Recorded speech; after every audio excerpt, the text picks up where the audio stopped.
Graças a Paz, meus irmãos, como os irmãos bem sabem, os nossos pequenos grupos também estão funcionando de forma remota e louvamos a Deus porque Ele nos dá a tecnologia para podermos chegar até os irmãos em suas casas através das mídias sociais e louvamos a Deus porque Ele tem nos dado esse meio para podermos aprender mais da palavra do Senhor, para ouvirmos a sua voz, sermos exortados por ela, sermos alimentados por ela, sermos confortados por ela e esperançados por ela. Como os irmãos bem sabem, hoje nós vamos estudar sobretudo o Salmo de número 29, Salmo este que é muito oportuno para o momento que vivemos. Ele está sobremaneira alicerçado em um aspecto: a glória de Deus na tribulação. A glória de Deus na tribulação. E ele vai enfatizar justamente isso. Deus domina sobre toda a natureza, Deus domina sobre todo o ser, Deus tem um controle, sustenta e dirige todas as coisas. E nós vamos observar muito bem isso nessa estrutura do Salmo. Nós podemos dizer que é um salmo majestático, ou então uma doxologia, né? Ou seja, engrandecer, enaltecer, exaltar o nome do Senhor. E esta a circunstância, sobretudo, está atrelado a um temor que o poeta, que o rei Davi, ele tinha em relação ao povo, que era a adoração a Baal, que é considerado o Deus da tempestade. E ele vai confrontar o povo: ora, não há nenhum Deus senão o nosso Deus. Não há Deus que controle, sustente, dirige, que não seja Yahvé, né? Então, é nesse sentido que o Salmo, sobretudo, ele vai trabalhar. Ele está dividido em 3 partes que são muito importantes. Verso de 1 a 4, falando deste tributo e desta adoração. O verso de 5 até o verso 8, falando de todo este domínio do Senhor, de todo o seu poder. E os versos de 9 a 11, falando sobretudo dessa majestade, mas ao mesmo tempo do Deus de promessa, do Deus do pacto, do Deus de graça. Visto essa introdução, antes de nós entrarmos ao Salmo, eu queria orar primeiramente com os irmãos, para que nós entremos na presença do Senhor, pedindo a Ele iluminação para o entendimento da sua palavra. Oremos ao Senhor. Pai, muito obrigado, porque o Senhor é que nos dirige, nos conforta, nos consola, nos exorta, nos traz esperança em meio a tantas tribulações. Obrigado por, Senhor, nos dar este meio, a tecnologia, para podermos chegar até os irmãos e levar a palavra do Senhor. Que o Senhor esteja em cada lar, com cada família, dando a eles ânimo, vigor, coragem, e que possamos, ó Deus, pela Tua infinita graça e pelo auxílio do Teu Espírito, compreender a Tua palavra, pois a Tua vontade é boa, perfeita e agradável. Fica conosco, é assim que nós te oramos, em nome de Cristo, nós já te agradecemos. Amém. Meus amados irmãos, abram suas Bíblias. Iremos estar explanando verso a verso esse salmo.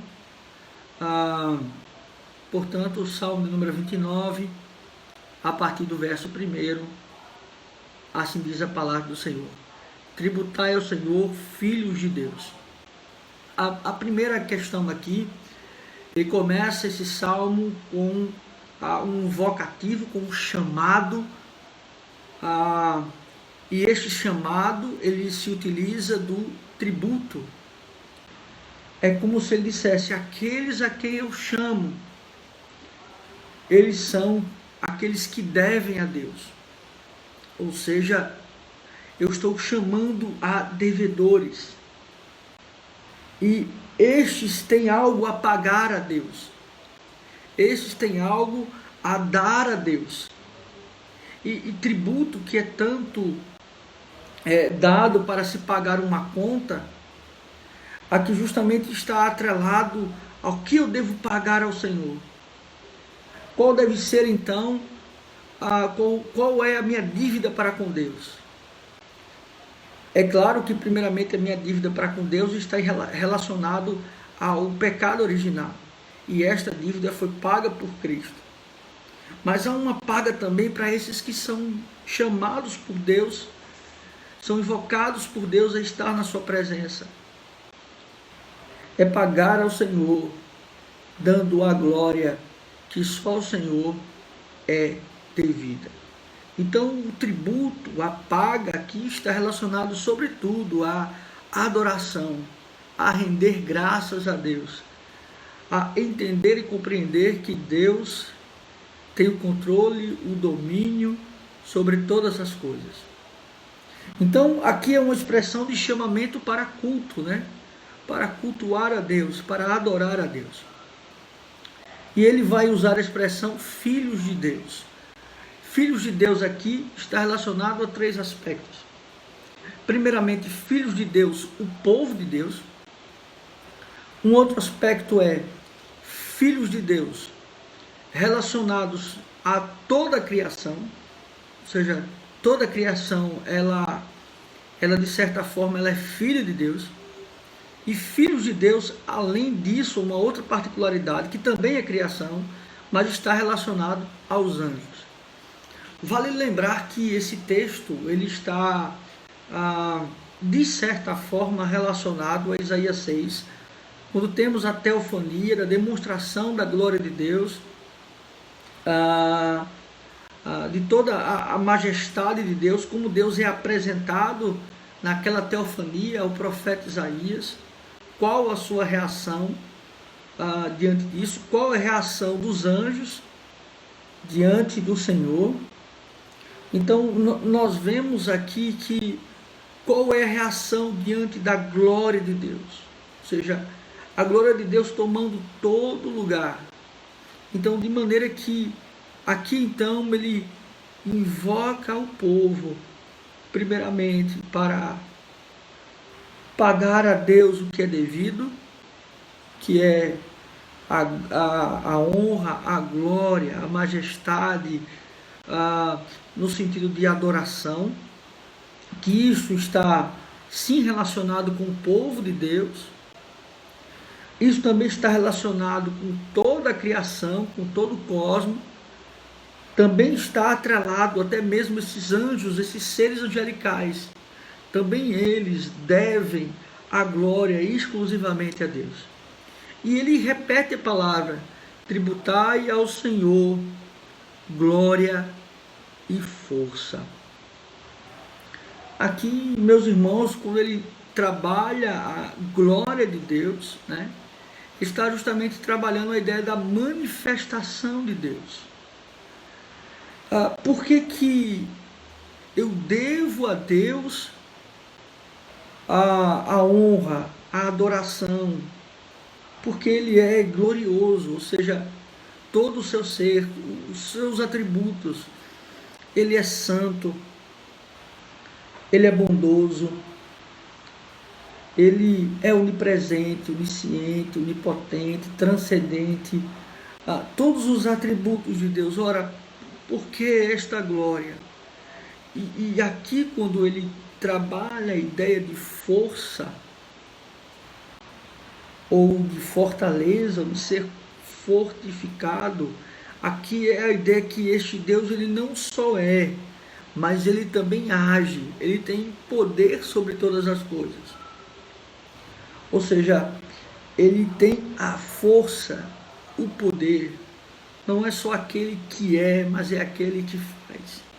Então, esse chamado justamente do salmista é um chamado para adorar, para tributar àquele único ser que tem todo o poder, toda a glória, toda a majestade. E aí ele repete mais uma vez a palavra tributai no verso 2.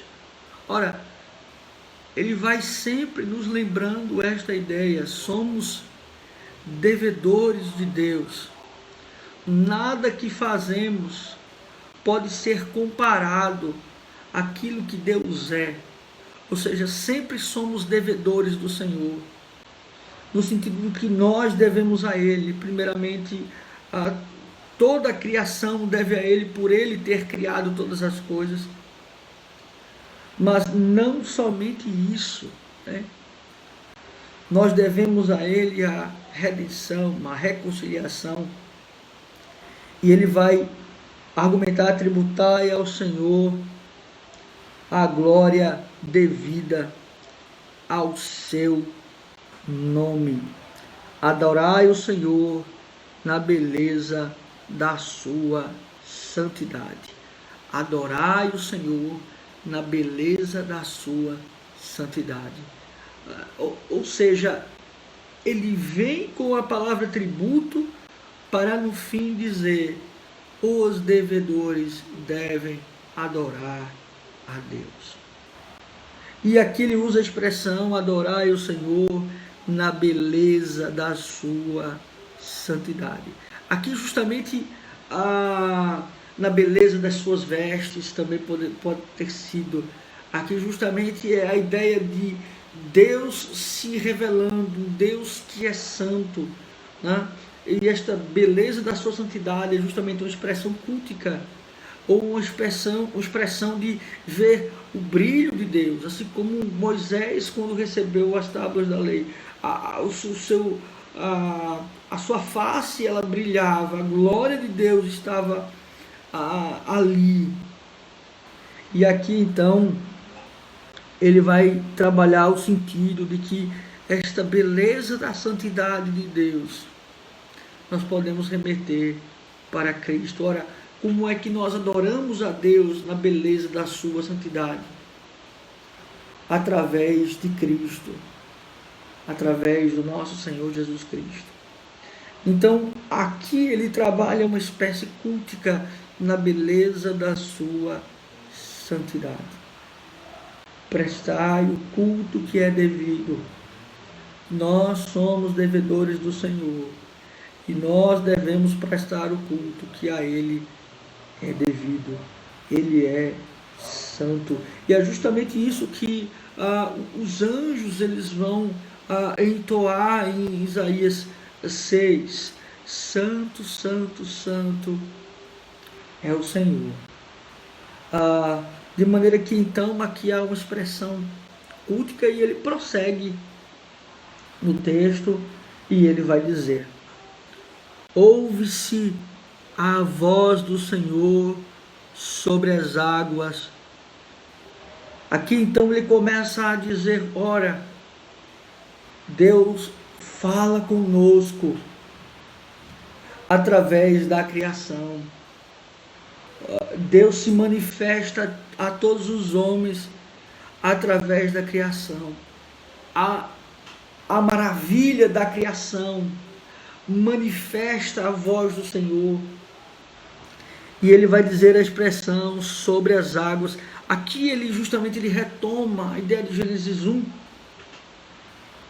falando de toda a criação, de como Deus cria as águas, e justamente ele vai se utilizar dessa expressão, né?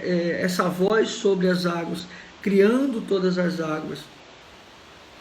Troveja o Deus da glória, a voz de Deus como um trovão, né? Como um trovão. É justamente porque, se nós pensarmos quando muitos de nós éramos crianças, e quando nós ouvíamos um raio ou um trovão, nós nos escondíamos, porque o medo nos tomava, né? Porque era aquele som aterrorizante, era aquele som que nós temíamos.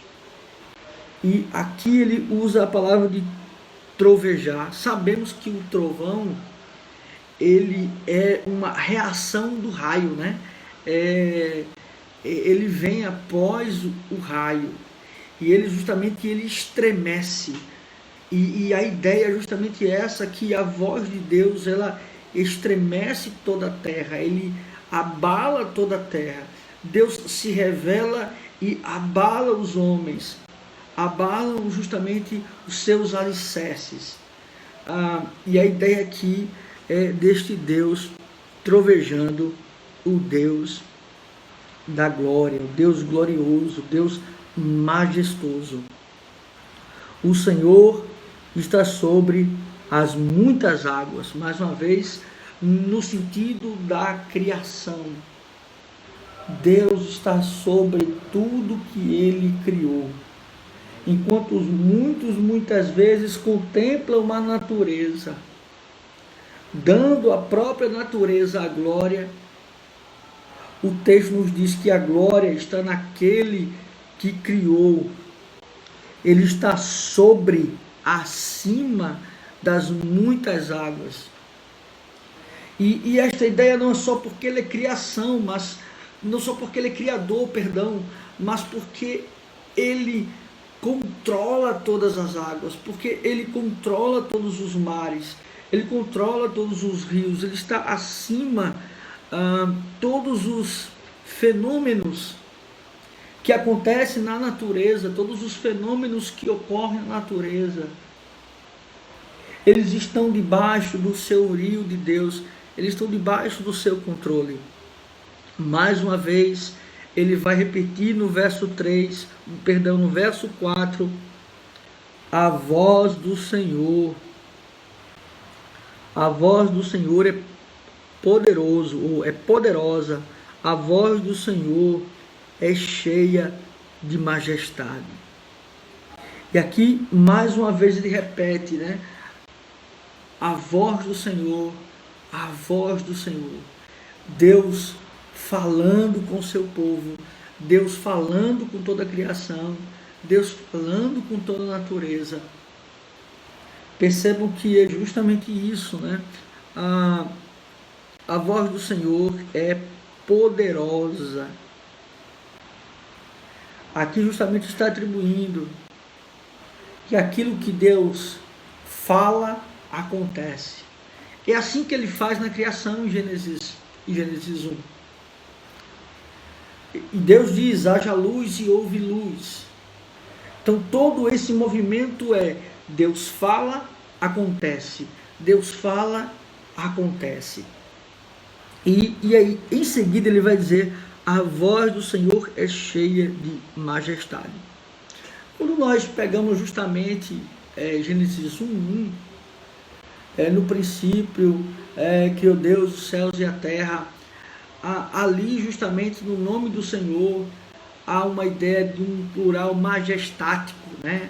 O nome de Deus sendo majestático, a concepção de que ele reina sobre todas as coisas, que ele reina sobre tudo, que ele reina sobre todos os seres.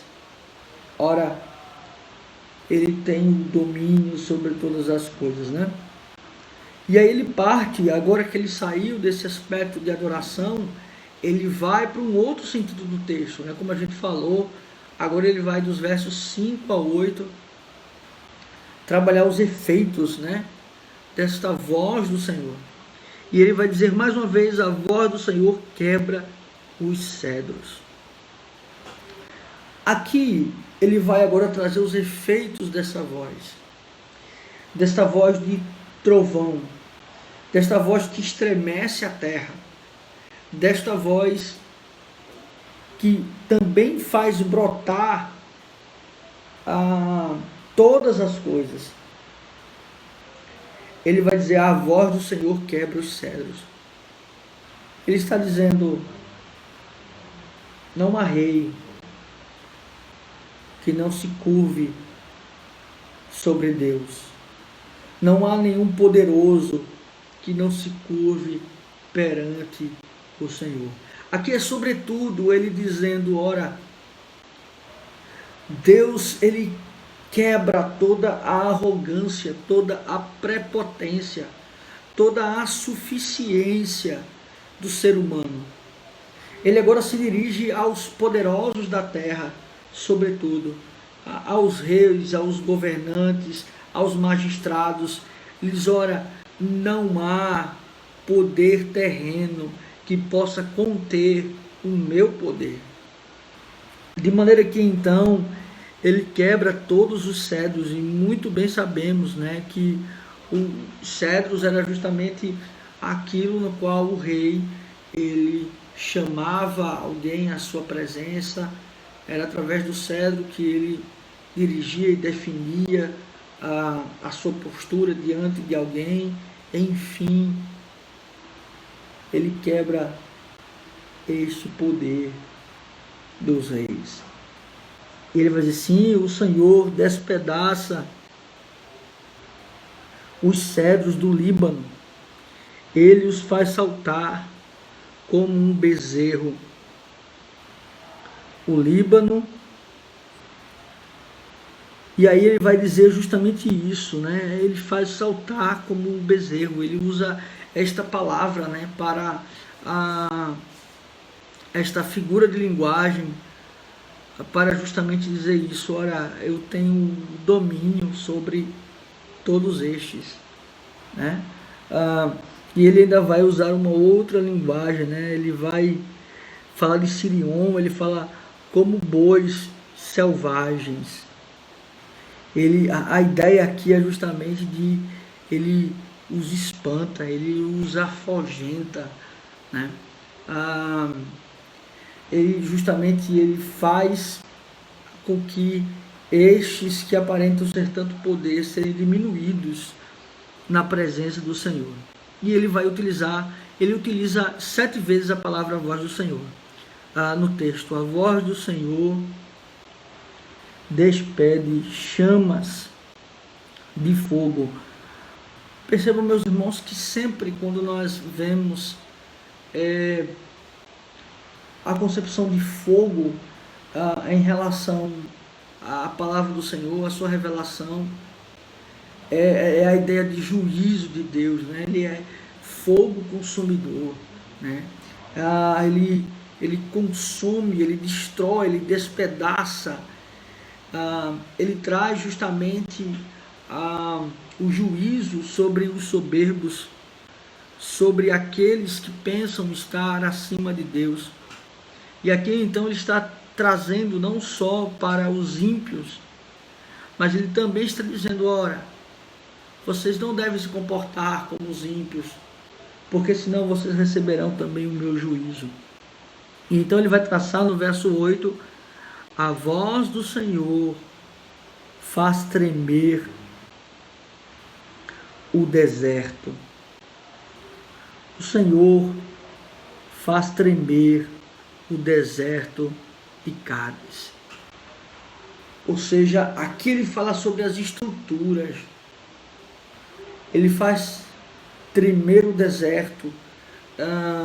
E aqui ele fala diante mesmo das tribulações, né? Porque o deserto, ele é tribulação. E é a ideia de dizer que também na tribulação, Deus tem o domínio sobre ela.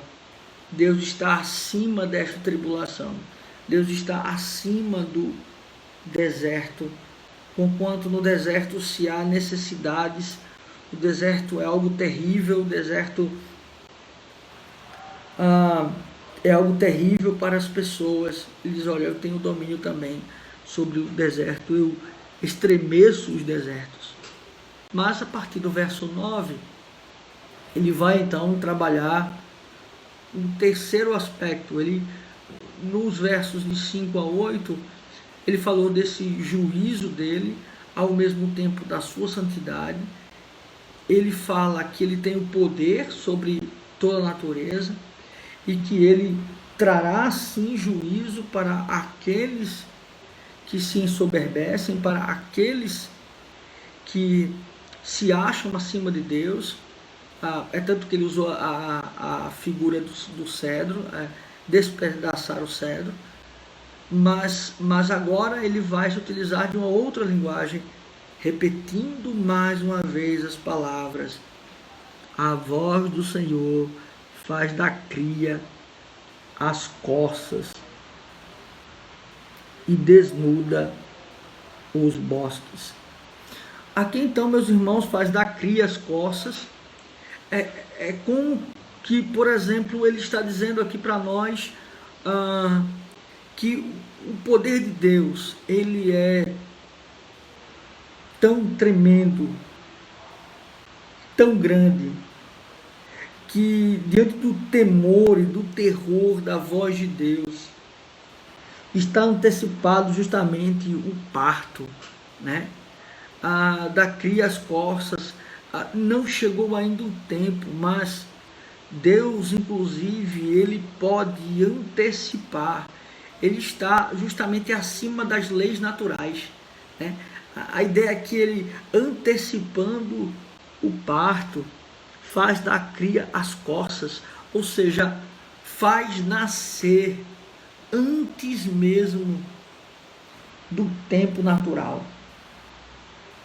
Ou seja, ele tem o domínio sobre o tempo, ele tem o controle, o domínio sobre esse tempo. E quando ele chega na continuação do texto, ele vai dizer: desnuda os bosques, e no seu templo tudo diz glória. Primeiramente desnuda os bosques. Aqui é justamente aquela prefiguração do próprio Cristo, que tem um domínio sobre todas as coisas. Ele chega diante de uma figueira e dá ordem à figueira para que ela não dê mais frutos. Ele vê só a folhagem. Ele diz então: não nascerá, e amaldiçoa, né, justamente a figueira. E aqui é justamente isso. Deus, ele tem o domínio sobre toda a sua criação. Ele é capaz então de rasgar com raios e trovões uma árvore. Ele é capaz justamente de não permitir mais que esta árvore dê o fruto devido, de amaldiçoar então aquela árvore para que ela não mais brote dela nenhum fruto. Esta é a concepção.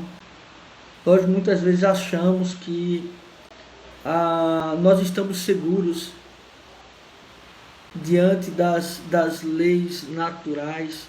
Nós confiamos muitas vezes naquilo que nos é apresentado diante da lei dos homens, mas Deus está inclusive acima da lei que ele mesmo criou, da lei da natureza. Ele está acima da lei. Ele vai dizer: no seu templo tudo diz glória. Aqui justamente é a ideia diante desse Deus que justamente desnuda as árvores, que domina sobre o tempo, domina sobre a lei natural. Eu presto um culto que lhe é devido, ou seja, a honra, a glória, a majestade, o louvor, o domínio sobre Deus. E então ele vai dizer no verso 10: o Senhor preside aos dilúvios. O Senhor preside aos dilúvios. Aqui, logicamente, ele retoma Gênesis 6 e aqui não há muito, né, o que falar, porque nós já conhecemos a história. Como rei, o Senhor presidirá para sempre.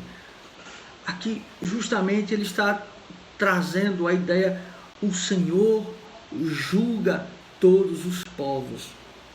O Senhor julga a todos. O Senhor decide quem deve entrar ou não na arca. O Senhor então traz juízo sobre os povos. O Senhor preside, ou seja, tem a presidência, o Senhor é que determina este juízo. E ele diz: o Senhor não é juiz só durante um tempo, mas o Senhor preside, governa. O Senhor tem justamente este poder e força de julgar para toda a eternidade. Mas o texto, ele não termina desta forma, porque o propósito de Deus, sobretudo, para o seu povo, para os eleitos, para aqueles a quem Ele escolheu, é justamente dar esperança, dar ânimo e renovar as promessas. E Ele vai dizer assim: o Senhor dá força ao seu povo, o Senhor abençoa com paz o seu povo. O Senhor abençoa com paz o seu povo. O Senhor dá força, o Senhor dá poder ao seu povo, e é logicamente que esse poder está em Cristo Jesus. Nós temos o poder de Deus através do nome de Cristo. Mas perceba aqui que é Ele renovando as suas promessas, que quando nós vamos olhar o dilúvio, nós vamos nos deparar justamente com Deus julgando a terra. Mas quando este julgamento termina, Deus ele faz uma aliança com o povo, e Ele faz vir do céu um arco colorido, para justamente colocar diante do povo uma nova aliança, que Deus não mais iria julgar o povo através das águas. E aquele arco também é um arco de renovo, de aliança com Deus, de renovação das promessas do Senhor. Então, de maneira que o Senhor abençoa com paz o seu povo. E aí ele traz o conceito de paz, né? De pacificação. Porque o juízo de Deus é justamente trazer a paz. O juízo de Deus é a satisfação da santidade de Deus, e consequentemente Ele reconcilia o povo de Deus. Como a gente já falou em alguns momentos, né? Este também será um dos nomes de Cristo. E o seu nome será maravilhoso, conselheiro, Pai da eternidade, príncipe da paz. Ou seja, Ele traz a paz, Ele abençoa o seu povo e traz paz ao seu povo. Ora, meus irmãos, o que nós podemos extrair deste texto é que, apesar das tribulações, louvemos ao Senhor. Apesar das adversidades, adoremos ao Senhor. Apesar das angústias e das tristezas, rendemos graças ao Senhor, porque Ele é poderoso, porque Ele é majestoso, porque só Ele é digno de glória, de honra, de louvor e de adoração. E ele termina justamente esse salmo com a palavra de paz, com a palavra justamente de trazer a paz. Então que possamos estar meditando nessa palavra, que possamos estar meditando na palavra do Senhor, sabendo que aquele que nos traz a paz é o nosso Senhor Jesus Cristo. Meus irmãos, e quando nós chegamos ao final desse texto, algumas lições que precisamos extrair para nós, para as nossas vidas, sobretudo diante de toda a situação que estamos vivendo. Primeiramente, há uma questão importante, que todos nós somos dependentes de Deus. E muitas vezes uma pandemia, uma doença, uma limitação, ela chega até nós para demonstrar justamente isso. A nossa fraqueza, a nossa pequenez, a nossa fragilidade diante das circunstâncias. De maneira que então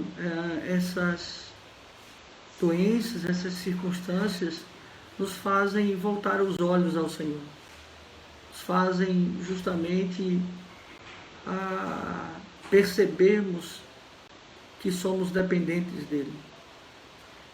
Isso também quebra o nosso orgulho, a nossa soberba, a nossa arrogância, porque enquanto muitas vezes temos saúde, ou temos finanças, temos nossos trabalhos, nós nos esquecemos de Deus, nós nos esquecemos de adorar a Deus, de cultuar a Deus.